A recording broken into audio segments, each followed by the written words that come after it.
नमस्कार, good morning, स्वागत है दोस्तों। उम्मीद है आप सब बढ़िया होंगे। आज आप लोगों के साथ सीरीज में 10th सेशन है, जो कि प्रीवियस ईयर क्वेश्चंस को हम लोग कलेक्ट करके आप लोग अगर कॉम्पिटिटिव एग्जाम की तैयारी कर रहे हैं, जैसे कि यूपीएससी, एएफओ, नाबार्ड, एओ, एडीओ, डब्ल्यूओ, तो इन सभी के लिए जो आपका जनरल एग्रीकल्चर का पार्ट है, उन सभी क्वेश्चंस को हम आपके साथ कवर करते हैं। लेकिन इस सेशन में काफ़ी इम्पॉर्टेंट और बहुत ही इम्पॉर्टेंट ये कह सकते हो क्वेश्चंस रहने वाले हैं, जो आपके एग्ज़ाम के लिए काफ़ी इम्पॉर्टेंट है। तो सेशन को ध्यान से देखिएगा और स्टार्ट करते हैं इस सेशन को। तो सबसे पहले आपको बताना चाहता हूं कि हमारे पेड कोर्सेज भी हम लोग रन करते हैं और उनको आप लोग ज्वाइन कर सकते हो बिल्कुल लेस कॉस्ट के साथ। ये मिनिमम कॉस्ट है जिसके साथ हम बेस्ट क्वालिटी आपको, जो इंडिया के अंदर अगर हम एग्रीकल्चर की बात करें तो वो प्रोवाइड करवाते हैं। आप हमारी एप्लीकेशन को डाउनलोड करके इन कोर्सेज को परचेज कर सकते हो और इसमें केवल लेक्चर्स ही नहीं है, बल्कि आपको पीडीएफ अवेलेबल होंगी, इसके साथ में आपको टेस्ट अवेलेबल होंगे और इसी के साथ में आपके डाउट्स भी लिए जाएंगे, जिससे आपको टाइम टू टाइम अपनी जो प्रॉब्लम्स हैं उनको कवर करने में हेल्प मिल सके। तो चलिए स्टार्ट करते हैं आपके पहले क्वेश्चन के साथ। स्क्रीन पर पहला क्वेश्चन आपके है कि quantity and quality, intensity and duration are important parameter of. यहाँ पर आपके 4 पैरामीटर जो है लिखे गए हैं, quantity, quality, intensity and duration. ये जो है वो इंपॉर्टेंट पैरामीटर किसके हैं? सॉइल टेम्परेचर के हैं, रेनफॉल के हैं, सोलर रेडिएशन के हैं, या आपका सॉइल मॉइस्चर के हैं।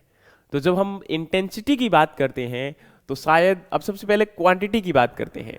तो क्वांटिटी यहाँ पर आपका टेम्परेचर के साथ भी हो सकता है, रेनफॉल के साथ भी हो सकता है, सोलर रेडिएशन के साथ भी हो सकता है, मॉइस्चर के साथ भी हो सकता है। क्वालिटी की बात करें तो वो भी शायद कहीं ना कहीं अगर हम बात करें तो रेनफॉल के साथ थोड़ा सा कम एसोसिएशन हो जाएगा। टेम्परेचर की भी क्वालिटी कोई मतलब यहाँ पर नहीं होता। हाँ, एक ऑप्टिमम टेम्परेचर की रेंज हम लोग बोलते हैं। हाँ, सॉइल मॉइस्चर जो है इसकी भी हम लोग क्वांटिटी मतलब जो क्वालिटी है वो समथिंग कोई बात नहीं कर सकते हैं, क्योंकि what is it about quality. हाँ, लेकिन सोलर रेडिएशन की क्वालिटी की हम लोग बात करते हैं और इंटेंसिटी भी आप लोगों को पता है रेडिएशन में होती है, और सोलर रेडिएशन का ड्यूरेशन भी बहुत इंपॉर्टेंट है। तो यहाँ पर ये चारों फैक्टर ही आपके सोलर रेडिएशन के साथ एसोसिएटेड है। तो अगर आपने आंसर यहाँ पर सी किया है तो बिल्कुल सही है, अदरवाइज आपको दिक्कत होगी। अब देखिए, सोलर रेडिएशन जो है वो बहुत इंपॉर्टेंट है आपकी क्रॉप को प्रोडक्शन के लिए। अब आप लोग जानते हैं कि जब हम लोग क्रॉप को प्रोड्यूस करते हैं तो प्लांट को लाइट की रिक्वायरमेंट होती है, और यही जो लाइट आपकी आती है, क्योंकि आप लोग जानते हैं कि सनलाइट जो है वो अर्थ के सरफेस पर पहुंचने से जब अर्थ के सरफेस पर पहुंचती है तो उसके अंदर जो हीट का ट्रांसफर है वो थ्रू किसके होता है? रेडिएशन होता है ना। तो सोलर रेडिएशन आपकी जो है वो यहाँ पर वर्क करती है। अब ये जो सनलाइट से रेडिएशन आती है, ये अर्थ को या अर्थ का जो सराउंडिंग है उसको वार्म करने में, उसको हीट देने में ये बहुत इंपॉर्टेंट रोल प्ले करती है। और वहीं आप लोग ये भी जानते हैं कि प्रॉपर जो आपकी इलेक्ट्रोमैग्नेटिक रेडिएशंस आती हैं, जिसके अंदर आप लोग ये जानते हैं कि इलेक्ट्रोमैग्नेटिक रेडिएशन जो होती है इसमें चाहे वो आपका रेडियो वेव्स हैं या यहाँ पर आपकी जो फोटोसिंथेटिक एक्टिव रेडिएशंस हैं, है ना, तो सभी प्रकार की रेडिएशंस इन रेडिएशंस के अंदर वर्क करती हैं। और अब इन रेडिएशंस के द्वारा एक तो आपका टेम्परेचर ये इंक्रीज और डिक्रीज होगा, और दूसरा जो प्लांट है उसको डायरेक्ट फोटोसिंथेसिस के दौरान लाइट की रिक्वायरमेंट होती है आपके वाटर को ब्रेक डाउन करने के लिए, जिसकी प्रेजेंस के अंदर क्या होता है कि प्रॉपर फोटोसिंथेसिस रिएक्शन अकर करती है और वहां पर आपका प्लांट जो है वो फूड को प्रिपेयर करता है। तो इसलिए ये बहुत इंपॉर्टेंट है। इसके बेसिस पर आप लोगों को ये याद रखना है कि यहां पर सोलर रेडिएशन जो है वो एक इंपॉर्टेंट रोल प्ले करती है आपके प्लांट के फोटोसिंथेसिस में। तो आंसर यहां पर आपका सी होगा। और सोलर रेडिएशन के बारे में कुछ इंपॉर्टेंट फैक्ट यहाँ पर लिखे गए हैं, जैसे कि प्राइम सोर्स ऑफ एनर्जी है हमारी अर्थ के ऊपर, और आज प्रेजेंट टाइम में ये आपका एक रीन्यूएबल एनर्जी का सोर्स भी माना जाता है। आज हम सोलर रेडिएशन को यूज करके बहुत सारे जैसे कि इलेक्ट्रिसिटी को प्रोड्यूस कर सकते हैं, इवन दो यहाँ पर इसको ग्रीन एनर्जी का सोर्स माना जा रहा है, ठीक है। और इसको इवन दो एक अल्टरनेटिव की फॉर्म में भी देखा जा रहा है कि किस प्रकार से हम लोग जो है आपका यूज कर सकते हैं एग्रीकल्चर में, या फिर बाकी ओवरऑल हम लोग जो है जैसे आज प्रेजेंट साइलेंट टाइम में जो आपका सोलर पैनल्स है उनको यूज करके हम लोग लाइट को प्रोड्यूस कर सकते हैं, ठीक है। तो इस प्रकार से यहाँ पर एक इंपॉर्टेंट रोल प्ले करता है। इसके अलावा क्या है, sun is the nearest star to the planet earth. अब ये हमारा जो सौरमंडल है, या ये कह सकते हो कि जो एटमॉस्फेयर है, इसके अंदर हम बात करते हैं तो यहाँ पर जो मतलब जो गैलेक्सी है ओवरऑल, इसमें हमारा जो नियर अबाउट जो स्टार है वो आपका कौन सा है, सन है। And it rotate on its axis about once every 4 week and 27 near equator and 30 days polar. मतलब यहाँ पर अगर हम बात करें तो ये रोटेशन की बात आ जाती है, या फिर energy is due to fusion, hydrogen is transform to helium. मतलब यहाँ पर क्या है कि जो सनलाइट है उसके अंदर जो एनर्जी प्रोड्यूस होती है वो किसकी वजह से होती है, फ्यूजन की वजह से होती है, ठीक है। और hydrogen is transform to helium, जिसके अंदर हाइड्रोजन जो है वो आपका हीलियम में क्या हो जाता है, ट्रांसफॉर्म हो जाता है, ठीक है। तो ये आपका एनर्जी के सोर्स की बात हो रही है। और वहीं अगर हम बात करें तो जो ट्रांसफर ऑफ हीट है, तो देखो जो सनलाइट का आपका ट्रांसफर है अर्थ के सरफेस पर आना, वो तो ड्यू टू किसकी वजह से होगा, रेडिएशन की वजह से होगा। लेकिन अब यहाँ पर दो और आपके यहाँ पर ये कह सकते हो प्रोसेस होती है, एक कंडक्शन है और एक आपका कन्वेक्शन है।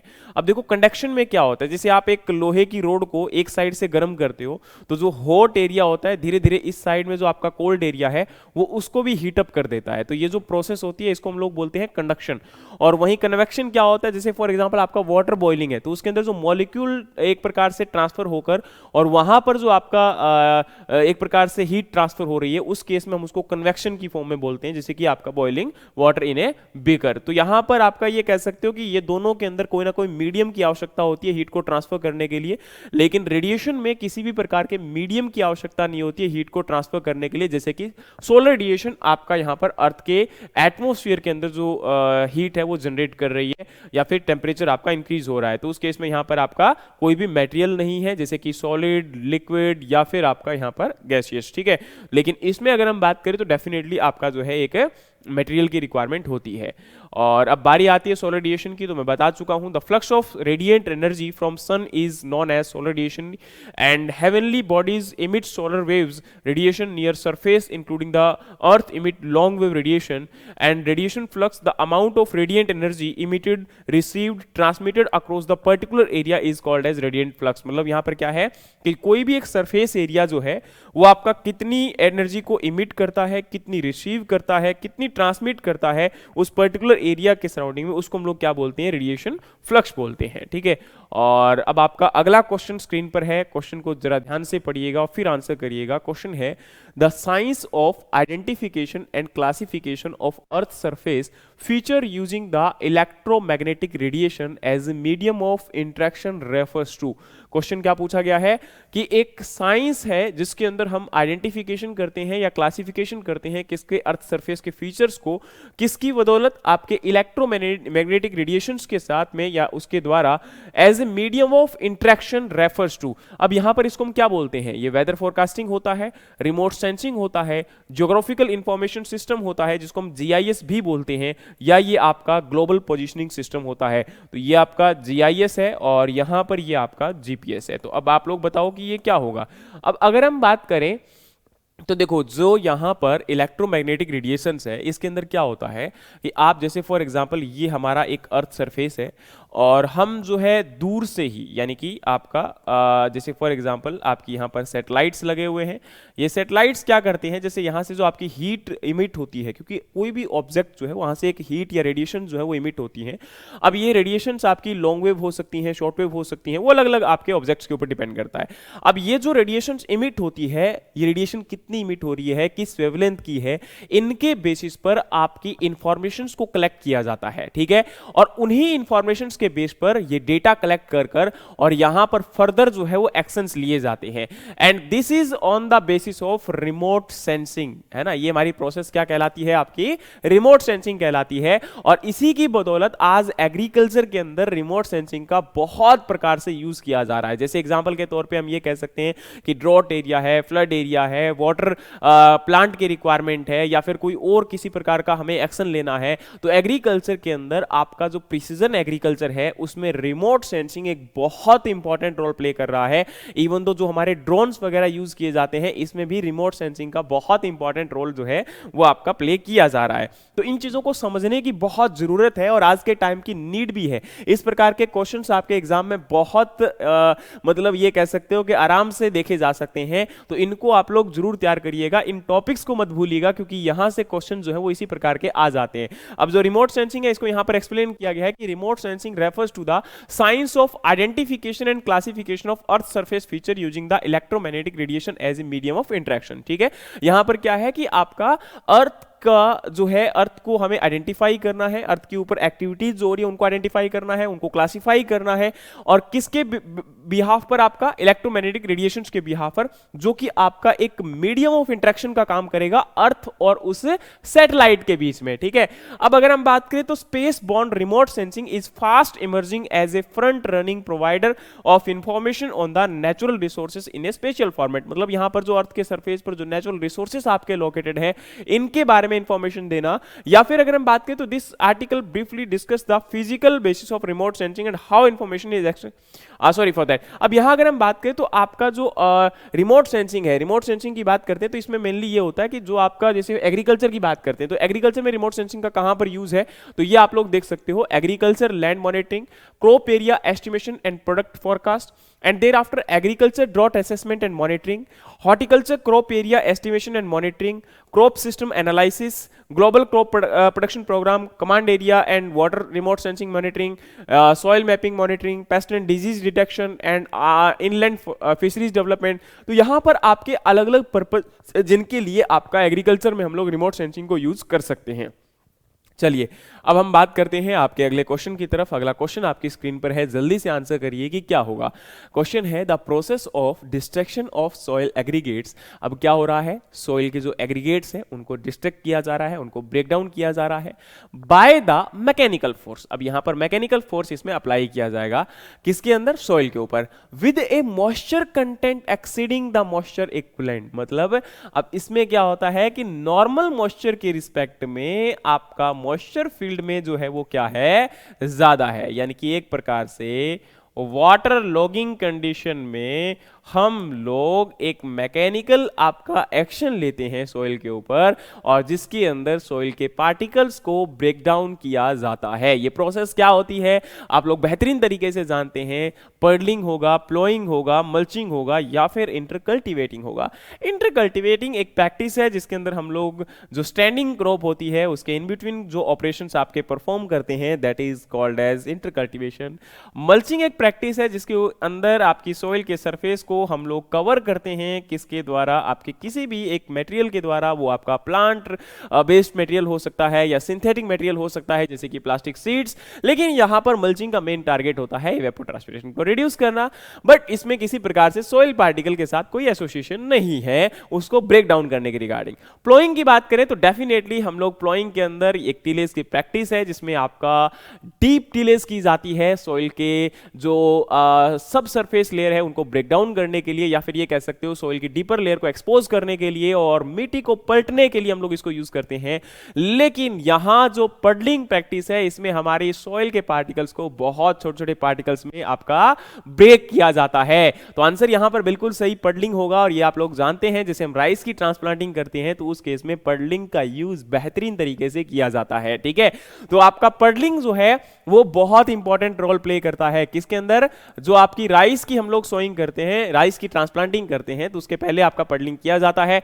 उस केस में क्या होता है कि देखो वाटर आपका ज्यादा इन्फिल्ट्रेट करेगा, परकोलेट करेगा तो वाटर स्टैंड नहीं रह पाएगा। और आप लोग जानते हैं राइस की क्रॉपिंग के लिए, राइस की क्रॉप प्रोडक्शन के लिए आपका वाटर स्टैंडिंग कंडीशन में होना जरूरी होता है और उसी के साथ एक बेहतर क्रॉप प्रोडक्शन किया जा सकता है। तो in that case we are using the puddling और उसमें आपके सॉइल के पार्टिकल्स को ब्रेक करके और एक इम्प्रीवियस लेयर आपकी सब सॉइल में क्रिएट की जाती है ताकि वाटर का इन्फिल्ट्रेशन भी ना हो सके और आपके सॉइल पार्टिकल ज्यादा वाटर को होल्ड कर सके लॉन्ग टाइम तक। ठीक है, चलिए भाई वैसे आपको बता दूं कि पडलिंग जो प्रैक्टिस है वो आपकी कंजर्वेशन एग्रीकल्चर की प्रैक्टिस नहीं कंसीडर की जाती, तो ये भी आप लोग जरूर याद रखना। अच्छा, प्राइमरी जितने भी टीलेज ऑपरेशंस होते हैं उनको भी आपका कंजर्वेशन टीलेज का हिस्सा नहीं माना जाता। मतलब जो आपका प्राइमरी टीलेज में हम प्लोइंग जो करते हैं वो कभी भी आपका किसका पार्ट नहीं होता है, कंजर्वेशन टीलेज का पार्ट नहीं होता है, ये आप लोग हमेशा ध्यान रखना। और कंजर्वेशन टीलेज में हम लोग जो इंस्ट्रूमेंट की बात करते हैं तो उसमें भी आपको एक बात और बता दूं कि कभी भी आपका कंजर्वेशन टीलेज में हम लोग रोटावेटर को यूज नहीं करते हैं। Rotavator is not a part of conservation tillage because rotavator is also used in the primary tillage, क्योंकि रोटावेटर जब हम करते हैं यूज तो उसमें आपका प्राइमरी और सेकेंडरी ऑपरेशन दोनों वर्क करते हैं, तो इसलिए यहां पर याद रखना कि यह भी आपका प्राइमरी टीलेज जो होता है होने के कारण कंजर्वेशन टीलेज का हिस्सा नहीं होता। तो उम्मीद है कि बातें आपको समझ में आ गई होंगी कि ये क्या है। अब बढ़ते हैं हमारे अगले प्रश्न के ऊपर, लेकिन उससे पहले ये डिटेल में आपको आ चुका है कि 5 से 10 सेंटीमीटर स्टैंडिंग वाटर कंडीशन के अंदर पैडी फील्ड के अंदर जब हम ट्रांसप्लांटिंग करते हैं तो उससे पहले आपका सोइल को चर्न किया जाता है, वाटर के साथ मिक्स किया जाता है और उस प्रोसेस को हम लोग बोलते हैं पडलिंग, और इसमें आपके क्लोड्स को ब्रेक डाउन किया जाता है और सोइल को मिक्स किया जाता है। और पर्पस क्या होता है, तो इसका यही मेन पर्पस है जो मैंने बताया था, वाटर का जो लीचिंग लॉस है, परकोलेशन लॉस है आपका वाटर का, उसको रिड्यूस करना, वीड को किल करना और फैसिलिटेट करना किसको, आपके ट्रांसप्लांटेशन को बेटर करने के लिए, ताकि वहां पर आपके प्लांट स्टैंड कर सकें, उनमें आपका जो है बेटर सोइल मतलब ये कह सकते हो कि रूट जो है वो बेटरमेंट हो सके, और उसी के साथ में वाटर और न्यूट्रिएंट जो लॉस है उसको भी आपका कम करना। ठीक है, चलिए हम बढ़ते हैं आपके अगले क्वेश्चन की तरफ। In urea nitrogen is available in which form.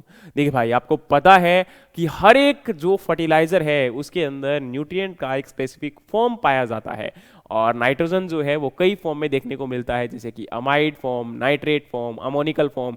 तो यूरिया जो है उसमें किस फॉर्म में नाइट्रोजन प्रेजेंट होता है? आपका नाइट्रेट फॉर्म में होगा, सल्फेट फॉर्म में होगा, अमाइड फॉर्म में होगा या अमोनियम फॉर्म में होगा। अब आप लोग जानते हैं सल्फेट फॉर्म तो यहाँ पर पॉसिबल ही नहीं है, फॉर्म ही हमारी 3 यहाँ पर है देखने को मिल रही है जो हमारे लिए इंपॉर्टेंट है। अब आप लोग बताओ कि इसमें किस फॉर्म में होगा। देखो भाई, आपको पता होना चाहिए कि जो यूरिया होता है उसमें आपका अमाइड फॉर्म प्रेजेंट होता है, तो ये राइट आंसर हमारा अमाइड जाएगा, इसके अंदर कोई सोचने की जरूरत नहीं है। अगर आपने किया है सी तो बहुत सही है।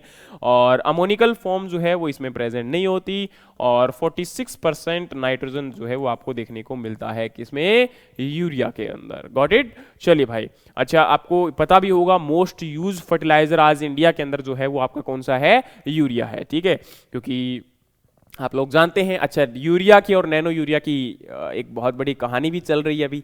ठीक है, आगे हम कभी डिस्कस करेंगे इसके बारे में संक्षिप्त रूप में, लेकिन अभी के लिए इतना ही। अच्छा, यूरिया जो है वो आपको पता है कितना है, इसके अंदर 46% नाइट्रोजन है भाई। और अगर हम बात करें तो व्हाइट क्रिस्टलाइन सब्सटेंस है जो कि सोल्यूबल हो जाते हैं, जल्दी सोल्यूबल हो जाते हैं किसके अंदर, वाटर के अंदर। And it absorb the moisture from atmosphere and has to be kept in moisture proof container and it is readily converted into ammoniacal and nitrate form. मतलब यहाँ पर सिंपल सा है कि जो आपका यूरिया के ये जो प्रिल्स होते हैं, एक प्रकार से ग्रेन्स हम जिसकी बात करते हैं, तो ये जो ग्रेन्स हैं वो बहुत जल्दी आपके वाटर के अंदर सोल्यूबल हो जाते हैं, और इसी वजह से इसके अंदर एक प्रॉपर्टी भी कही जाती है हाइग्रोस्कोपिक नेचर। तो मतलब यूरिया जो होता है वो हाइग्रोस्कोपिक इन नेचर होता है, जिसका मतलब ये होता है कि जैसे जो आपका ये ग्रेन्स ये होते हैं, ये जो यूरिया के प्रिल्स हैं, तो ये क्या करते हैं, मतलब मॉइस्चर इसमें बहुत जल्दी पकड़ लिया जाता है, और मॉइस्चर पकड़ने के कारण ये जो जितने भी ग्रेन्स हैं ये सारे आपस में मिलकर और एक क्लम्प बना लेते हैं, जो कि ज़्यादातर प्रॉब्लम भी देखने को मिलती है। इसलिए इसको ज़्यादातर जो है वो आपका मतलब एक प्रकार से उन कंटेनर्स में या उन जगहों पर रखा जाता है जहाँ पर मॉइस्चर ना आ पाए, और दूसरा ये जल्दी ही कन्वर्ट हो जाता है अमोनिया और नाइट्रेट फॉर्म के अंदर। The nitrogen in urea is readily fixed in soil in an ammoniacal form and it not lost in drainage. मतलब यहाँ पर क्या है, मतलब सिंपल सा बताया गया कि जल्दी ये कन्वर्ट हो जाता है। Urea spray are readily absorb by plant and it may be applied at sowing और as top dressing and it is suitable for most crop and can be applied not soil. मतलब simple सा है कि यहाँ पर जो urea है उसको सभी प्रकार की मिट्टी में अप्लाई किया जाता है, और प्लांट के अंदर हम लोग उसको उसकी सोइंग से पहले भी अप्लाई करते हैं, और ड्यूरिंग द जब प्लांट ग्रोथ कर रहा होता है तो उसकी वेजिटेटिव ग्रोथ और रिप्रोडक्टिव ग्रोथ के दौरान भी हम लोग अप्लाई कर सकते हैं इसको। और ये इंपॉर्टेंट है कि भाई यहाँ पर जो आपका प्लांट ग्रो कर रहा है उसमें आज प्रेजेंट टाइम में जो जो मैक्सिमम हमारा जो एग्रीकल्चर प्रोडक्शन हो पाया, इंक्रीज हो पाया, या फिर हम ग्रीन रेवोल्यूशन की जो कवायद देते हैं आज प्रेजेंट टाइम में, तो उसमें भी यूरिया का बहुत इंपॉर्टेंट रोल है। ठीक है, तो यूरिया यहाँ पर हैबर बोस प्रोसेस के बारे में मैंने वैसे डिटेल के अंदर एक्सप्लेन किया हुआ है एक वीडियो के अंदर, आप उसको जाकर देख सकते हो। तो आपको वहां पर काफी डिटेल में यूरिया के बारे में इंफॉर्मेशन मिल जाएगी कि कैसे यूरिया का फॉर्मेशन हुआ, तो वो आपको डिटेल वहां से मिल सकती है। चलिए बढ़ते हैं। अच्छा, ये यूरिया का फॉर्मूला है, इसको भी याद रखिएगा क्योंकि कई बार एग्जाम्स के अंदर यूरिया का फॉर्मूला भी पूछ लिया जाता है। चलिए भाई बढ़ते हैं आपके अगले क्वेश्चन की तरफ। अगला क्वेश्चन आपका यहां पर क्या होगा, the maximum anion exchange capacity is found in, कि आपकी जो मैक्सिमम एनायन एक्सचेंज कैपेसिटी होती है। अब देखो दो प्रकार के आपके एनायन और कैटायन ये प्रेजेंट होते हैं, चार्जेस होते हैं। तो एनायन एक्सचेंज कैपेसिटी की बात की जा रही है, तो वो किस में ज्यादा होगी, केल्नाइट में होगी, मोटमोलाइट में होगी, ग्रेनाइट में होगी, या फिर बेसाल्ट मिनरल में होगी? तो जल्दी से बताइए किस में होगी।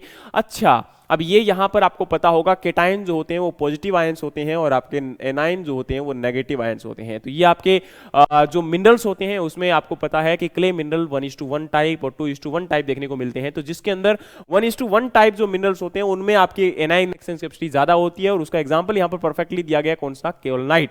तो आंसर क्या होगा जी आपका, बिल्कुल केल्नाइट होगा। और बाकी अगर हम इसके एक्सप्लेनेशन की बात करें तो यहां पर मैंने ऑलरेडी आपको बता दिया, जैसे कि 1:1 मिनरल्स के अंदर जो है आपको क्या देखने को मिलता है, ज्यादा आपको एनायन एक्सचेंज कैपेसिटी को देखने को मिलेगी। देन जो आपका जिनके अंदर हाइड्रस ऑक्साइड जो होता है आयरन का या एल्यूमिनियम का, तो उसमें आपका जो है कह सकते हो कि 2:1 टाइप ऑफ क्ले मिनरल्स होते हैं, और उनमें आपका जो है लेस जो है आपको यहां पर देखने को मिलेगा कैटायन एक्सचेंज कैपेसिटी।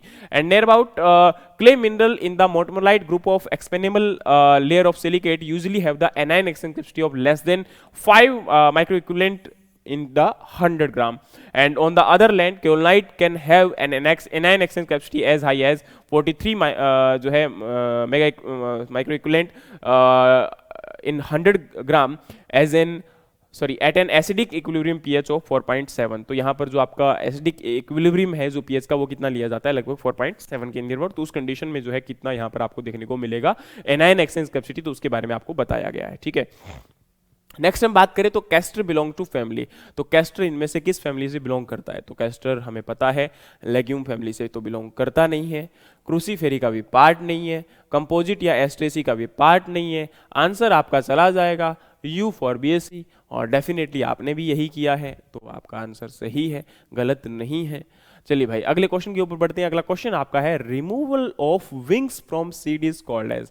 अब देखो कुछ सीड्स ऐसे होते हैं जैसे कि मैपल वगैरह जो सीड्स होते हैं, इनके अंदर क्या होता है कि विंग्स टाइप स्ट्रक्चर प्रेजेंट होते हैं, तो उनको रिमूव करने की प्रोसेस को क्या बोलते हैं, ये आपसे क्वेश्चन पूछा गया है। तो ये सीड प्रोसेसिंग का पार्ट है, और इसमें हम लोग उसको डीहेडिंग बोलेंगे, डीविंगिंग बोलेंगे, वॉशिंग बोलेंगे, या फिर क्लीनिंग बोलेंगे। तो ये वैसे जो आपका है वो डीविंगिंग, जैसे आपको पता होगा, जैसे हम लोग डीटेसलिंग की बात करते हैं, तो डी जो वर्ड आपका यहाँ पर लगा होता है ये बहुत सारे शब्दों के साथ आपका यूज होता है।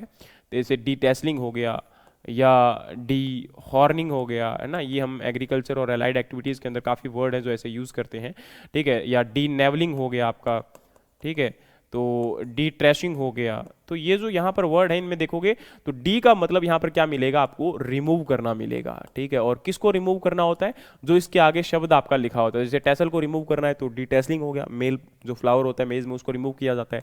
डी हॉर्निंग जो आपके हॉर्न्स होते हैं एनिमल्स के अंदर, उनको रिमूव करने की प्रोसेस को डी हॉर्निंग बोलते हैं। डी नेवलिंग, नेवल जो है वो आपका बनाना के अंदर मेल फ्लावर जो होता है उसको नेवल बोलते हैं, उसको रिमूव करने की प्रोसेस को डी नेवलिंग बोला जाता है। डी ट्रैशिंग में ट्रेस होता है, जो आपका शुगर केन के अंदर जो नीचे के लीव्स होते हैं लोअर लीव्स, उनको ट्रेसेस बोलते हैं, उनको रिमूव करने की प्रोसेस को डीट्रैशिंग बोलते हैं। उसी प्रकार से जो आपके विंग्स होते हैं सीड्स के ऊपर, उनको रिमूव करने की प्रोसेस को डीविंगिंग बोल दिया। तो ये आपको याद रखने की प्रोसेस है जिसको आप लोग रख सकते हो, और बहुत इंपॉर्टेंट भी आपके लिए हो सकता है। ठीक है, हाँ, डीहॉल्मिंग भी एक वर्ड आपका आ जाता है। ठीक है, तो ये भी आपको पता होगा, जो मतलब पोटैटो के अंदर हम लोग डीहॉल्मिंग प्रोसेस जो है उसको अडॉप्ट करते हैं। पोटैटो के अंदर आपकी हार्वेस्टिंग से जस्ट बिफोर पहले हम लोग क्या करते हैं, ऊपर से पोटैटो के जो वेजिटेटिव पार्ट होते हैं उनको क्लियर कर दिया जाता है, और उसी प्रोसेस को हम लोग डीहॉल्मिंग बोलते हैं। ठीक है, चलिए भाई अब हम बढ़ते हैं आपके अगले क्वेश्चन की तरफ। अगला क्वेश्चन आपका है removal of seed in the case of fleshy fruit is called as. जल्दी से बताइए भैया आंसर इसका क्या होगा, कि आपके जो फ्लैशी फ्रूट्स होते हैं उन फ्रूट्स के अंदर जो सीड है उनको रिमूव करने की प्रोसेस को क्या बोलते हैं। वैसे मैं आपको बता दूं कि जो आपका यहां पर सीड को रिमूव करने की प्रोसेस होती है उसको बोला जाता है डीसीडिंग। ठीक है, तो उसमें क्या होता है कि सीड्स को रिमूव किया जाता है। ठीक है, कंप्लीटली हमारे फ्रूट में से आपका सीड को एक्सट्रैक्ट करने की प्रोसेस होती है, और ये एक ब्रॉड टर्म है। लेकिन जो पल्प वाले सीड होते हैं उनमें आपके सीड को जो रिमूव करने की प्रोसेस है उसको क्या बोलेंगे? क्या हम उसको डीपल्पिंग बोलेंगे, या उसको एक्सट्रैक्शन बोलेंगे, या सोकिंग बोलेंगे, या विनोइंग बोलेंगे? तो विनोइंग जो होता है वो आपकी एक प्रोसेस होती है जिसके अंदर हम सीड की जो इम्प्योरिटीज होती हैं सीड के साथ उनको अलग करने का काम करते हैं। सोकिंग जो होता है वो सीड को भिगोने की प्रोसेस होती है, पानी के अंदर डिप करने की प्रोसेस होती है, तो ये भी नहीं है। एक्सट्रैक्शन तो कहीं भी वर्ड यूज कर सकते हैं, लेकिन स्पेसिफाई जो करने वाली टर्म है वो आपकी है डीपल्पिंग। सो बिना सोचे समझे आंसर लगाइएगा कि आपका सीड जो एक्सट्रैक्ट किया जाता है, रिमूव किया जाता है पल्प सीड में से या पल्प फ्रूट में से, तो उस केस को हम बोलते हैं आपका डीपल्पिंग। चलिए भाई आगे बढ़ते हैं आपके क्वेश्चन की तरफ। अगला आपका क्वेश्चन है द डीकंपोजिशन ऑफ लिटर और leafy matter is faster in case of, क्या है आपका जो लीफ ऑर्गेनिक मटेरियल होता है, प्लांट के जो लीफ नीचे गिर जाते हैं या फिर हम उनको काट लेते हैं, उसके बाद हम उसका अगर ऑर्गेनिक मैटर तैयार कर रहे हैं तो उस केस में उसका डीकंपोजिशन किस में ज्यादा होगा? जो नैरो लीफ होते हैं उनमें होता है, पॉइंटेड लीफ में ज्यादा होता है, ब्रॉड लीफ में ज्यादा होता है, या फिर वैक्स कोटेड लीव्स में ज्यादा होता है? अब देखो जो आपका ऑर्गेनिक मैटर का कन्वर्जन होता है ना वो कई बातों पे डिपेंड करता है। एक तो किसी भी अगर लीफ के अंदर नाइट्रोजन कंटेंट या किसी भी प्लांट मटेरियल के अंदर नाइट्रोजन कंटेंट अगर ज्यादा है तो उसका डिकम्पोजिशन जल्दी होगा, क्योंकि बैक्टीरिया उसके अंदर जो नाइट्रोजन उसका फूड अवेलेबल जब हो जाता है तो डेफिनेटली उसके डिकम्पोजिशन जल्दी करते हैं।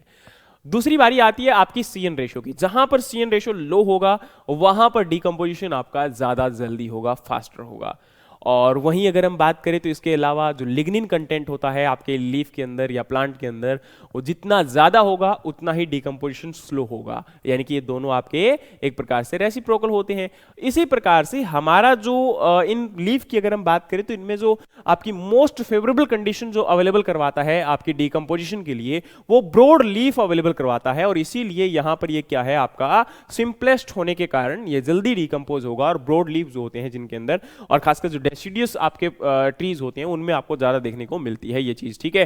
तो आपका आंसर यहां पर सी होगा। और इसके अंदर मैंने जो अभी बताया, जैसे फॉर एग्जांपल अगर हम बात करें तो आपके जो इफेक्ट करते हैं डिकम्पोजिशन के अंदर, तो न्यूट्रिएंट कंटेंट जैसे कि आपका नाइट्रोजन कंटेंट जिसमें फास्ट होगा वो जल्दी डिकम्पोज होगा, लिग्निन कंटेंट जिसमें आपका कम होगा वो जल्दी डिकम्पोज होगा, और वहीं पर जहां पर सीएन रेशियो लो होगा वहां पर डिकम्पोजिशन जल्दी होगा। लेकिन leaf structure thin smooth leaves without prominent skeletal tissue decompose मोर रैपिडली, मतलब जिसके अंदर आपका ज्यादातर स्केलेटल टिश्यूज बहुत ज्यादा प्रेजेंट नहीं होते, वो जल्दी डिकम्पोज होते हैं। While thick and tough leaves with prominent mid rib and veins take place longer duration for the decomposition, मतलब जिनके अंदर पॉइंटेड लीव्स होते हैं, स्ट्रांगली आपकी मिड सीड प्रेजेंट होती हैं, उनके अंदर डिकम्पोजिशन आपका काफी स्लो होता है, या फिर वैक्सी कोटिंग जहां पर प्रेजेंट होती है वो काफी स्लो आपका जो है डिकम्पोजिशन देखने को मिलेगा। तो ये आपके इंपॉर्टेंट यहां पर पार्ट्स हैं जिनको आप लोग याद कर सकते हो। देखो अब एग्जाम के अंदर ना ये डायरेक्टली क्वेश्चन नहीं आता, अब ऐसा नहीं है कि भाई डायरेक्टली ये क्वेश्चन आ जाएगा कौन से प्रकार के पत्ते जो हैं वो जल्दी डिकम्पोज होते हैं। हो सकता है कि वहां पर ऐसा ना आए, वहां पर क्वेश्चन ऐसा भी आ सकता है कि आपका कौन से ऑर्गेनिक मैटर के अंदर ज्यादातर डिकम्पोजिशन फास्ट होगा, जहां पर सीएन रेशियो ज्यादा है, जहां पर लिग्निन कंटेंट कम है या ज्यादा है, तो इनमें से भी कोई चीज आपकी आ सकती है। तो इसलिए जो आपका एक क्वेश्चन का पर्सपेक्टिव है, उसका जो नॉलेज है वो आपको हर प्रकार से होना चाहिए। उसमें कोई ये स्पेसिफाइड नहीं होता है कि भाई यही आपको आएगा ये नहीं आएगा, कुछ भी पूछा जा सकता है। अगर आप स्पेसिफाइड करके चलोगे तो फिर बहुत डिफिकल्ट हो जाएगा, फिर आपकी एग्जाम की तैयारी नहीं हो पाएगी। मैं बार बार बोलता हूं और बार बार एक ही चीज बोलता हूं, आपकी एग्जाम की तैयारी बहुत आसान है अगर आप उस पर लंबा टाइम देते हो, कंसिस्टेंटली तैयार करते हो और उसके हर फेज को अच्छे से तैयार करके चलते हो, then I can guaranteed it कि आपका एग्जाम क्लियर करने से आपको कोई नहीं रोक सकता। लेकिन सबसे बड़ी समस्या है कि हम इन चीजों के ऊपर तो वर्क ही नहीं कर पाते हैं और उससे पहले ही, है ना। चलिए भाई बढ़ते हैं आपके अगले क्वेश्चन की तरफ। आपका अगला क्वेश्चन है the natural geo hydrological unit whereby all stream are draining into a common point is called as, क्या बोला गया कि भाई एक जियो हाइड्रोलॉजिकल यूनिट है, मतलब अर्थ और वाटर का एक ऐसा कॉम्बिनेशन यूनिट है जहां पर जितनी भी ड्रेनिंग स्ट्रीम्स होती हैं वो जाकर कलेक्ट हो जाती है। तो वैसे जो ये ऐसा कंटेनर होता है, ऐसी जगह होती है, उसको बेसिन बोला जाता है ना, मतलब जहां पर सब कुछ कलेक्ट हो रहा है, या फिर हम वहां पर ये कह सकते हैं कि एक प्रकार से एक आपका है ना एक कंटेनर टाइप है जहां पर पानी आपका कलेक्ट हो रहा है। तो उसको हम क्या बोलते हैं? वाटर कंजर्वेशन बोलते हैं, वाटर शेड मैनेजमेंट बोलते हैं, सॉइल कंजर्वेशन बोलते हैं, या आपका डग वेल्स बोलते हैं। तो ये जो आपका होता है ये वाटर शेड का पार्ट होता है। आप लोग जानते हैं कि वाटरशेड एक ऐसा एरिया होता है जहां पर आपका वाटर बहुत सारी जगह पर जाकर, एक ही जगह पर जाकर कलेक्ट होता है, और उसके अंदर और उसके आसपास जो भी आपका इकोसिस्टम का पार्ट है, चाहे वो लिविंग बीइंग है, मींस सॉइल है, सॉरी लिविंग बीइंग है या नॉन लिविंग है, तो नॉन लिविंग में आपके सॉइल्स हैं, रॉक्स है या आपका वाटर है, उसको कंजर्व करना, और साथ में आपकी जो लिविंग थिंग्स है जैसे कि प्लांट है या आपके मतलब जितने भी ऑर्गेनिजम्स हैं, चाहे वो माइक्रो हो या मैक्रो ऑर्गेनिजम्स हो, तो उनका एक जो लाइफ वहां पर है या उनका जो एक प्रकार से बैलेंस है उसको बनाकर रखना और वहां पर उन सभी को प्रोटेक्ट करना, उनको कंजर्व करना, वो आपके वाटरशेड मैनेजमेंट का बहुत इंपॉर्टेंट हिस्सा होता है। तो ये आपका आंसर यहां पर जो है वाटरशेड है मैनेजमेंट। लेकिन वैसे आपका यहां पर यूनिट के नाम पूछा गया था, तो उस हिसाब से आंसर जो है कई बार चेंज हो जाता है। मैं आपको बताना चाहता हूं, इसको यहां पर मैनेजमेंट हमें नहीं लिखना चाहिए था, जो हमसे मिस्टेक हुई है वो ये हुई है। लेकिन कहीं भी कई बार क्या होता है कि मिस्टेक इसी प्रकार से होती है, लेकिन आप लोगों को बता दूं कि ये आपका आंसर सही होगा, यहां पर वाटरशेड ही जाएगा, इसमें कोई दिक्कत वाली बात आपको नहीं है। लेकिन डगवेल्स होते हैं वो कुएं होते हैं, ये कोई पानी को कलेक्ट करने के लिए बहुत कम बनाए जाते हैं। इनका मेन टारगेट ये होता है कि जो आपका कुएं है उनमें से पानी आपका निकालने के लिए इनको हम लोग यूज करते थे, जो आजकल बहुत कम यूज किए जाते हैं। आजकल तो सबमर्सिबल पंप हम लोग लगाने लग चुके हैं, तो ये आपका काफी पार्ट जो है रिमूव हो चुका है। और सॉइल कंजर्वेशन तो बहुत प्रकार की प्रैक्टिस हो सकती है, तो इसमें आंसर नहीं आएगा। वाटर कंजर्वेशन भी जैसे इसके अंदर बहुत सारी अलग अलग प्रैक्टिस हो सकती हैं, तो आपका जो स्पेसिफाई यहां पर करने वाला आंसर है वो यही है और यही ही रहेगा, इसमें कोई दिक्कत वाली बात आपको नहीं है। और अब हम बात करें वाटरशेड। अच्छा, ये अमेरिकन इंग्लिश वर्ड वाटरशेड जो है वो आपका सिनोनिम है कैचमेंट या बेसिन का। मतलब कैचमेंट भी एक एरिया हो सकता है, बेसिन भी एक एरिया हो सकता है जहां पर वाटर आपका कलेक्ट होता है, ठीक है। And this water eventually flow through the various drainage channel which merge with one another to form one और rarely more than one outfall of a stream. Thus the watershed is defined an area enclosed with a watershed line. मतलब जहां पर बहुत सारी water streams आकर एक जगह पर मिल जाती है। The word watershed is used for the small basin और small catchment representing a hydrological unit which drains all its rain water into the stream. मतलब सिंपल सा फंडा यही है कि वाटरशेड एक जो है वर्ड यूज किया जाता है एक स्मॉल बेसिन के लिए, एक कैचमेंट के लिए, एक एरिया के लिए जहां पर वाटर आपका जाकर कलेक्ट होता है। बस ये हो गया। अब बात करते हैं आपके अगले क्वेश्चन की तरफ। अगला क्वेश्चन आपकी स्क्रीन पर है। क्वेश्चन क्या है? The science which deal with water concern its distribution, physical and chemical reaction and relation to the life of earth. मतलब यहां पर क्या है कि आपका जो साइंस है एक ऐसी स्टडी है जिसमें हम लोग वाटर की स्टडी करते हैं, किसके रिस्पेक्ट में, कि इसका डिस्ट्रीब्यूशन, मतलब कहां कहां पर कितना कितना पानी प्रेजेंट है, इसकी फिजिकल और केमिकल रिएक्शंस कैसी हो रही हैं, और इसका लाइफ के साथ क्या रिलेशन है, अर्थ के साथ क्या रिलेशन है। तो वो आपको यहां पर बताना है कि किसमें होगा। प्रेसिपिटेशन नहीं, आपका वाटर किसी भी फॉर्म में जो अर्थ के सरफेस पर आता है उसको हम क्या बोलते हैं? प्रेसिपिटेशन बोलते हैं। तो आंसर ये आपका नहीं होगा। फ्लडिंग, फ्लडिंग एक ऐसी कंडीशन है जिसमें आपका वाटर जो है वो एक्सेस, मतलब जितना वाटर होना चाहिए एक सरफेस के ऊपर उससे बहुत ज्यादा बढ़ जाता है और वहां पर एक आपकी layer layer layer layer increase होती जाती है। इसको हम क्या बोलते हैं? फ्लडिंग बोलते हैं। तो आंसर आपका गलत हो जाएगा, ये नहीं इसको रिप्रेजेंट करता। सॉरी एग्रोस्ट्रोलॉजी, तो ये आपका यहाँ पर एस्ट्रोलॉजी नहीं है। एग्रोस्ट्रोलॉजी की बात करें तो ये आपकी ग्रासेस की स्टडी के रिगार्डिंग है, तो ये भी आंसर नहीं होगा। लेकिन यहाँ पर आपका हाइड्रोलॉजी बिल्कुल यही है जो आपकी वाटर की स्टडी के रिगार्डिंग है, वाटर के डिस्ट्रीब्यूशन के रिगार्डिंग है, वाटर का लाइफ ऑफ अर्थ के साथ क्या रिलेशन है उसके बारे में है, ठीक है। चलिए भाई, अब बात करते हैं आपके अगले क्वेश्चन की तरफ। अगला क्वेश्चन आपका है the removal of thin uniform layer of soil from the land surface by the action of run off water is called as. आप लोग जानते हैं कि जब एक्सेस वाटर सॉइल के ऊपर प्रेजेंट होता है और जब वो बहना स्टार्ट कर देता है उस जगह से, तो अपने साथ कुछ सॉइल को भी बहा कर ले जाता है।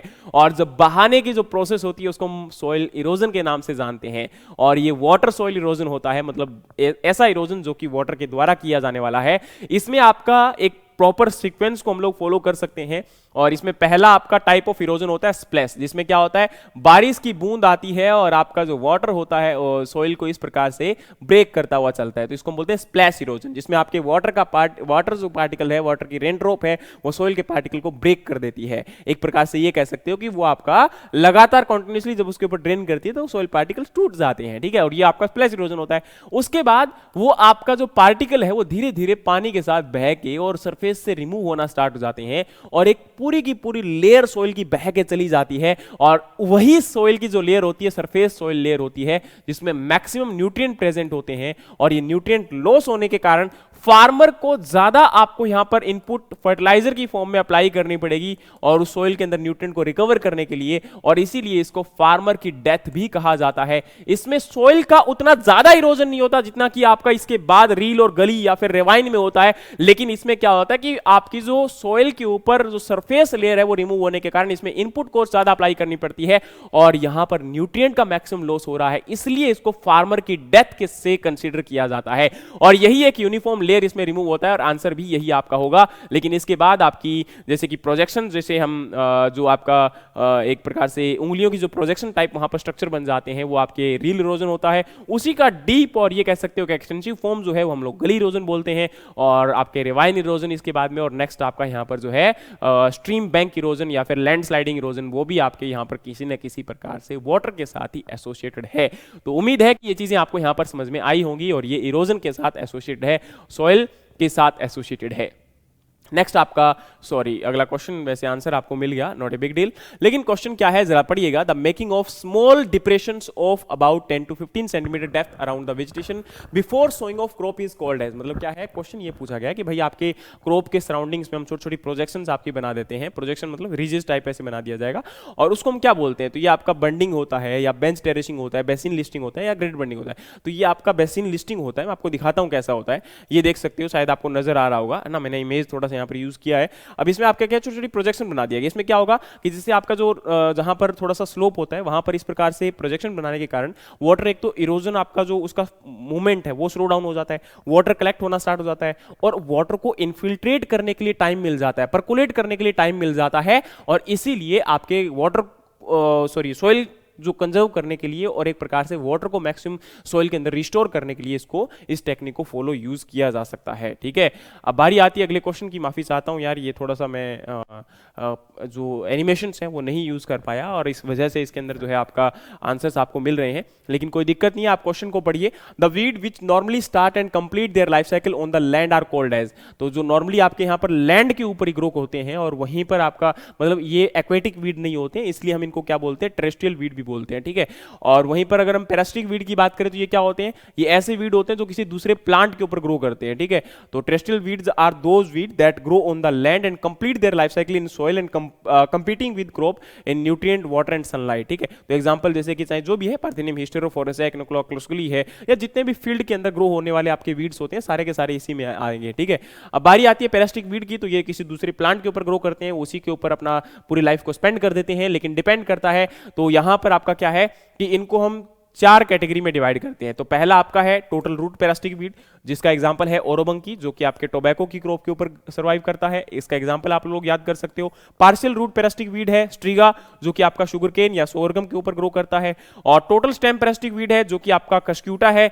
और ये ल्यूशन या अनियन के ऊपर ग्रो करता है, और वहीं पर पार्शियल स्टेम पैरासिटिक वीड है जो कि लरेंथस है, ये मैंगो और आपके अदर ट्रीज के ऊपर जो है ग्रो करता है। तो इनको आप लोग एग्जाम्पल के तौर पर अच्छे से जरूर याद कर लीजिएगा। और यहां पर इसी प्रकार से कई बार क्वेश्चन पूछ लेते हैं टोटल रूट पैरासिटिक वीड इनमें से कौन सा है, और या फिर इनमें से पूछ लेता है ऐसा कौन सा वीड है, पैरासिटिक वीड है जो कि आपका टोबैको की क्रॉप के ऊपर ग्रो करता है। तो वहां पर आपको इनके आंसर्स और इनके एग्जांपल याद होने चाहिए, ये आपके लिए बहुत इंपॉर्टेंट है। ठीक है, चलिए भाई अब हम बढ़ते हैं अगले क्वेश्चन की तरफ। अगला क्वेश्चन आपका है, a weed that become an integral part of crop ecosystem is called as facultative weed, satellite weed, associated weed या फिर आपका नॉक्सियस वीड। तो यहां पर जो आंसर होगा कि क्रॉप इकोसिस्टम के साथ जो एसोसिएटेड वीड होते हैं उनको हम एसोसिएटेड वीड ही बोलते हैं। तो ये आपको यहां पर कोई चिंता करने की आवश्यकता नहीं है। अब आपका अगला क्वेश्चन है, क्वेश्चन यहां पर है द डायरेक्ट और indirect harmful effect by one plant on another through the production of inhibitory substance is called as. देखो आपको पता होगा आपके वीड या फिर कोई भी प्लांट किसी दूसरे प्लांट के ऊपर, अब जैसे उस प्लांट के रूट से, लीफ से, स्टेम से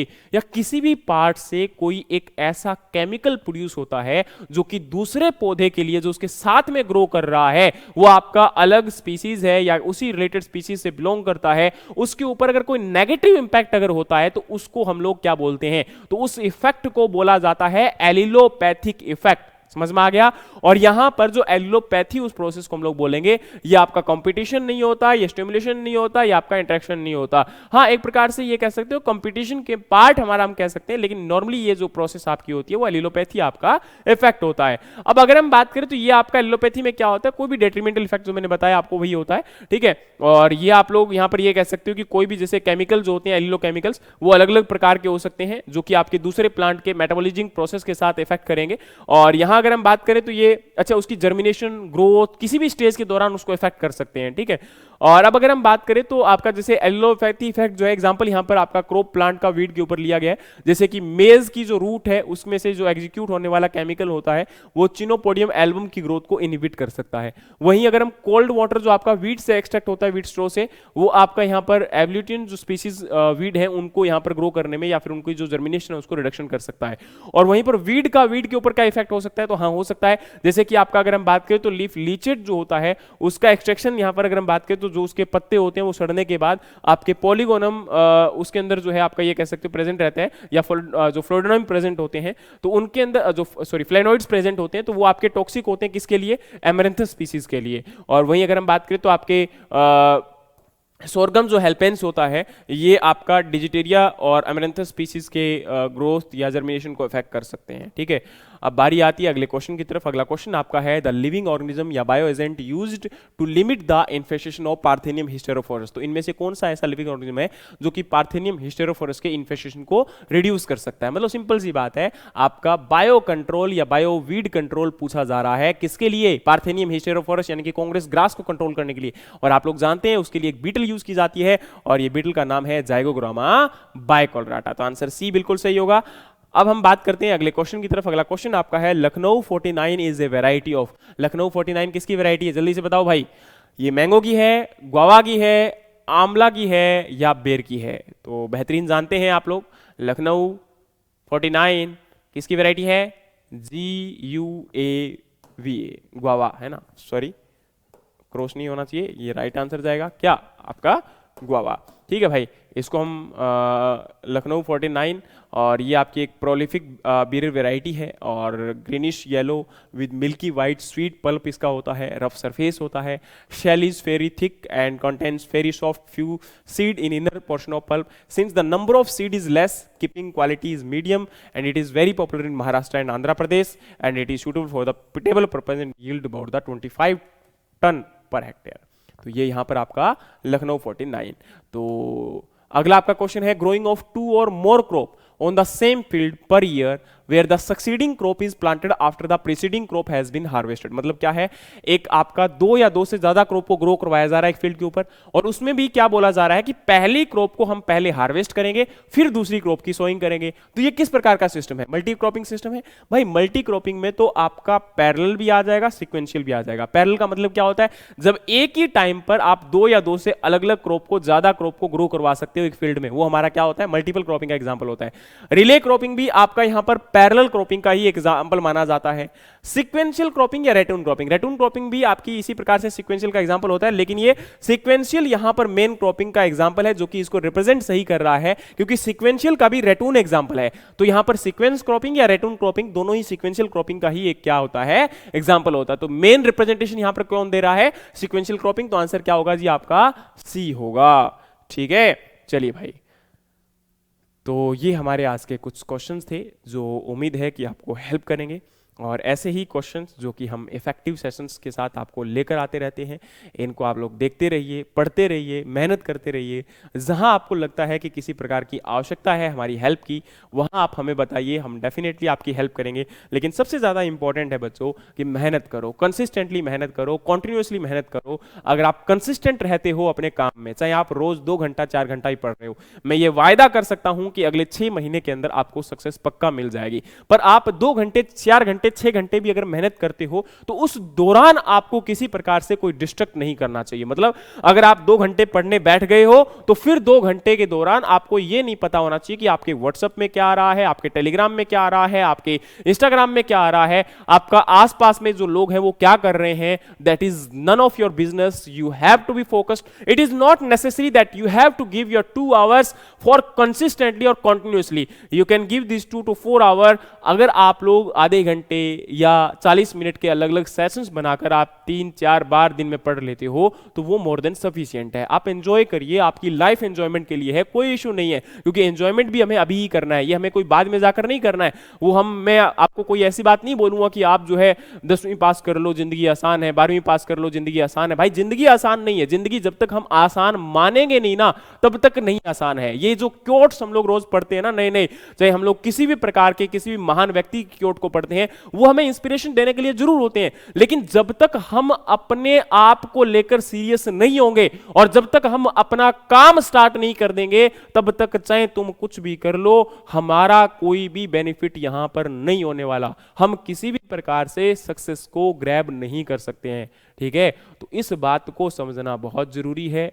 अभी से स्टार्ट कर दो, पढ़ना आपके हाथ में है, मेहनत करना आपके हाथ में है, लेकिन एक चीज आपके हाथ में है, वही आपका हार्डवर्क है, और वही आप नहीं कर रहे हो तो फिर आप किस्मत को कोसो या ना कोसो, किसी दूसरे पे इल्जाम लगाओ ना लगाओ, आपके लिए कोई दूसरा जिम्मेदार नहीं है, ये याद रखिएगा। बात थोड़ी सी कड़वी है लेकिन आपके लिए बहुत सच्चाई की बात है। उम्मीद है कि मेरी ये बात आपको हेल्प करेगी। पढ़ते रहिए, मस्त रहिए, मिलते हैं नेक्स्ट वीडियो में, नेक्स्ट सेशन में। तब तक के लिए जय हिंद, जय भारत।